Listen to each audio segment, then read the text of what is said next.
material na kapakinabangan, alam nilang meron silang maaasahan, no? Napakain sila, nabusog sila. Mga manifestasyon na nakikita ng mata. Yan ang mga ugali ng mga tao. Lalo na nung panahon ng Panginoong Hesukristo. Ang Panginoong Hesukristo po, gumawa ng mga kamanghamanghang mga bagay. Sabi ko na nga po kanina earlier sa video ito, nagpakain siya mula sa 2 isda at 5 tinapay. Nabusog lahat. Meron pa pong mga sobra. Mula yun dun sa baon, no? Nung maliit na batang lalaki. Right after that, may sumobra pa pong 12 na bakul. So tamang-tama po yung para sa 12 disciples. So, ibig sabihin, nakita nila ang Panginoong Hesukristo doon sa aspeto na kung saan mabubusog sila physically. Kaya nung panahon na ang Panginoong Hesukristo ay sumakay doon sa donkey, which is nakaprophesy po talaga yan, no, sa Old Testament. Riding on a donkey, your king is coming. Yan po nakalagay exactly sa Book of Isaiah. Pero mga tao ang reaction nila, Hosanna sa anak ni David. Hosanna, Filio David. You know? Yeah.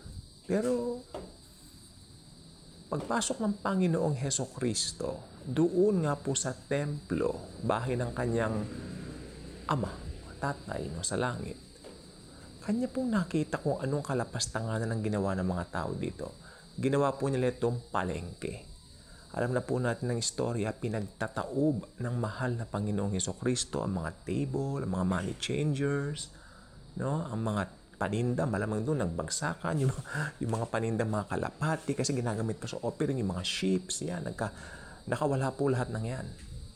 Kaya ang mga tao na kanya pong pinakain ay nagkaroon po ng parang kakaibang pananaw ngayon sa kanya dahil po sa mangyayari yan. Kaya after 5 days, nung si Jesus po ay nandoon na po, may koronang tinik, meron pong tambo sa kamay, may balabal na purpura o kulay violet, no? Pinapili ngayon ni Pontius Pilate ang mga tao. Sino i-release ko? Is it Barabbas or Jesus? Who is the king of the Jews? No, sabi ng mga tao, he's not the king of the Jews. We only have one king, and that is Caesar. Ano na pong nangyari doon sa mga taong sumisigaw ng Hosanna, Filio David? Wala na, nagulantang na. Di po ba? Mas pinili nila ang kriminal over the Lord Jesus Himself.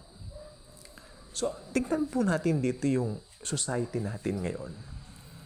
Paano natin i-connect ngayon yung mga taong nakikita natin? Ako po, alam po ba ninyo, to be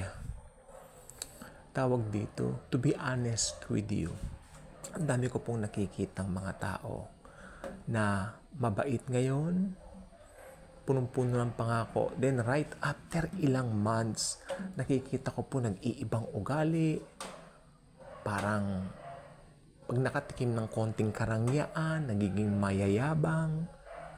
Ganyan na eksaktong nangyari sa Panginoong Hesukristo. Kala mo, in a matter of 5 days, nagsisigaw sila. Dating sigaw nila, Hosanna sa anak ni David. Hosanna, Filio David. Hosanna to the Son of David. After 5 days, ang sigaw nila, 5 araw na nakaraan, sigaw, ipako siya sa krus. Crucify Him. Crucify Him. Nakaka-relate po ba kayo sa aking sinabi? Kung nakaka-relate kayo, isa lang po ang purpose ko ng vlog na ito. Kakaibang vlog ito kasi iiwanan ko kayo ng observation.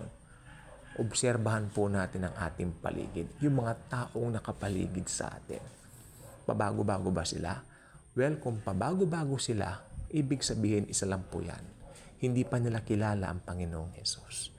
Only Jesus can change them if they will ask Him to enter their lives. Okay? Kaya kung hindi pa kayo nakasubscribe sa ating channel, I invite you to do so. Click the notification bell share this video, share the love of Jesus. Thank you. And as always and forever, Jesus truly loves us all.